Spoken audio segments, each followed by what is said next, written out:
অবশেষে চলে এসেছি পাবনা ঈশ্বরদী হার্ডিং ব্রিজ দেখতে। আপনারা অবশ্য থাম্বনেল দেখেই বুঝতে পেরেছেন। তো প্রথমে এখানে প্রবেশ করতেই দিচ্ছিল না, এক পর্যায়ে অনুমতি নেওয়ার পরে অবশেষে প্রবেশ করতে দিয়েছে। তো আপনারাও আসলে ঠিক ওইভাবে অনুমতি নিয়ে হয়তো প্রবেশ করতে পারবেন। যাই হোক, আমি এই সাইড দিয়ে অনেকবার যাওয়া আসা করছি, কিন্তু হার্ডিং ব্রিজে কখনো ওঠা হয়নি। তো আজকে উঠতে পেরে খুবই ভালো লাগছে। এখানে দেখছেন যে ছোট ছোট পাথর, এই উপরে কিন্তু প্রচুর পাথর দেওয়া, এবং এখানকার উপরের ভিউটা সত্যি দেখার মতো ছিল, অসাধারণ।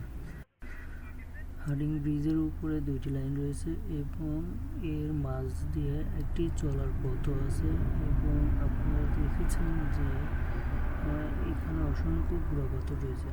সবচেয়ে বড় কথা হচ্ছে, আমরা যে মুহূর্তে ব্রিজের উপরে উঠেছিলাম ঠিক সেই মুহূর্তে একটি বেনাপোল এক্সপ্রেস ঢাকাগামী ট্রেনটি আসে।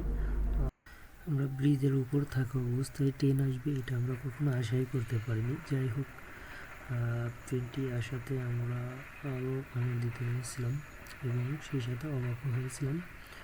তো সব কিছু মিলিয়ে আমার কাছে বেস্ট ভালো একটা সময় কেটেছে। তো আপনারাও চাইলে এখানে আসতে পারেন এবং এখানে অনুমতি নিয়ে তারপরে ঢুকতে পারবেন। তো এখানকার নিয়ম শৃঙ্খলা এবং সব কিছু মিলাই আমার কাছে বেশ ভালো লেগেছে। ধন্যবাদ। হার্ডিং ব্রিজ নিয়ে আসলে বলার তেমন কিছুই নেই, সবাই এর ইতিহাস জানে।